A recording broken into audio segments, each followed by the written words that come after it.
What's something you'll get a lot of hate for if you say it out loud? I feel like it's time to stop idolizing Pablo Picasso. He's not one of the greatest artists to have ever lived. He's just a European white man that steals and appropriates African culture. He's definitely played a big role in the progression of art, and I'm not denying the influence that he's had on the global art industry. I'm saying that his influence solely stemmed from being a white man. And when I tell you that if Pablo Picasso was black, none of us would know his name, because what he did had already been created by black people centuries before him. Yet he's the one that continues to be labeled influential.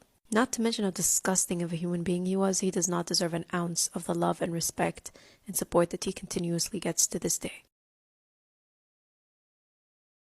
Let's talk about how Pablo Picasso stole African art. So Picasso got his inspiration for Cubism after viewing traditional sculptures from the Makonde people, yet he denied being influenced by them. Now granted, whether it was cultural theft or inspiration is debatable, but I personally believe that influence without credit is theft. In the 1900s, Pablo Picasso said, "L'art nègre connaît pas," but he was actually an avid collector of African art. Perhaps he denied its existence due to political or patriotic reasons, but it still meant that African art was not given the credit it deserved. Two of the ladies in Les Demoiselles d'Avignon were inspired by masks of the Dan tribe in Ivory Coast, with raised arms was inspired by a figure of the Bakota culture in northeastern Gabon. Makonde had been carving geometric sculptures of intertwined bodies and faces for years, yet it was Picasso and Braque who were credited with inventing Cubism and 20th century abstract art. What they did was inspired individualistic and modern, while African artists received little to no recognition for doing the same kind of work inspired by their own culture. But I do take small comfort in knowing that although Pablo Picasso was and is hailed as a genius, the source of his inspiration came from the home of what they called the savages.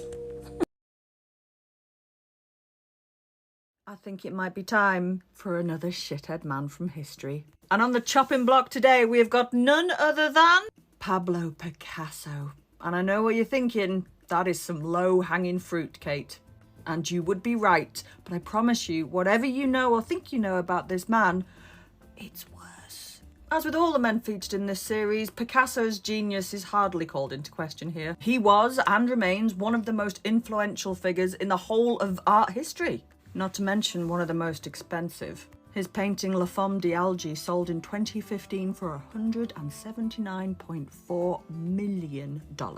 So you don't get many of them to the pound, do you? But what was he like to live with? Well, according to almost every source available on the subject, absolutely fucking diabolical. According to a 2001 memoir by his granddaughter Marina, Picasso needed blood to sign each of his paintings. He needed my father's, my brother's, my mother's, my grandmother's, and mine. He needed the blood of those who loved him. And as you might imagine, this story is going to get pretty dark. We're going to be covering themes of domestic abuse, sexual abuse, and suicide. And that's just a start.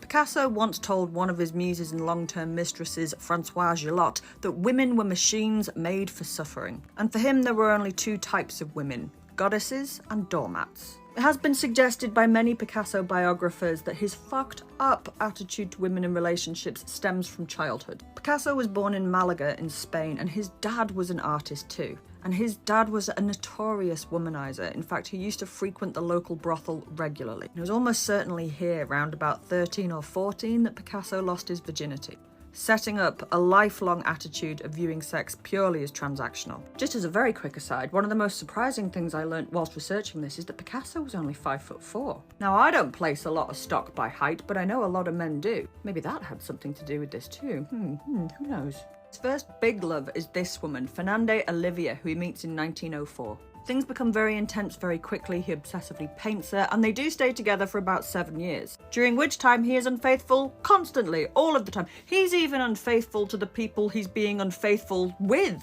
And it's a very violent relationship as well. He's very cruel, he's very controlling, he locks her in the house and won't let her out. There's a really ugly episode in 1907 when, because Fernande can't have children of her own, they go to a local orphanage and adopt a 13-year-old girl called Raymonde, only to have to return Raymonde to the orphanage a few months later after Fernande caught Picasso sketching indecent images of her. Anyway, Picasso soon tires of Fernande and takes up with this woman, Eva Goul, and of course Picasso is cheating on her the whole time as well, and she gets tuberculosis and dies in 1916. He's even sneaking out to visit other lovers while she's on her deathbed. And after she dies, he consoles himself with a string of other lovers until he meets this person, Olga Koklova, who he actually persuades to marry him in 1918. The marriage is violent and controlling, and he's cheating the whole time. They do have a son together, Paolo. And as you might expect, her mental health starts to deteriorate. Oh, and he's having an affair with 17-year-old Marie Theresa. And he managed to keep this relationship secret until 1935, probably because it was illegal. But in 1935, Marie Theresa gets pregnant. Olga, his wife, finds out and is distraught and runs away to the south of France. But Olga has some kind of mental breakdown and she becomes horrendously obsessed with Picasso to stalker-like proportions. She sends him hate mail and she follows him all around Europe. But he won't divorce her because under French law, that would mean he had to give her half of everything he owned. And by this point, he was a rich man. But by 1936, Marie had found herself being upstaged by Dora Maar, a successful photographer in her own right, and at 29 years old, almost half Picasso's age. Picasso managed to keep both women on the go for a while, but it all came to a head when they bumped into one another and Picasso told them that they would need to fight it out and he would stay with whoever was the winner. But they did. They actually came to fist blows about this. Dora Maar was victorious and so he kicked Marie Theresa and their daughter out. But don't worry, Picasso painted this, 2 birds in a cage, to commemorate that moment. And it sold at Christie's in 2004 for just over £1 million. Unable to live without him, Marie Theresa killed herself 4 years later.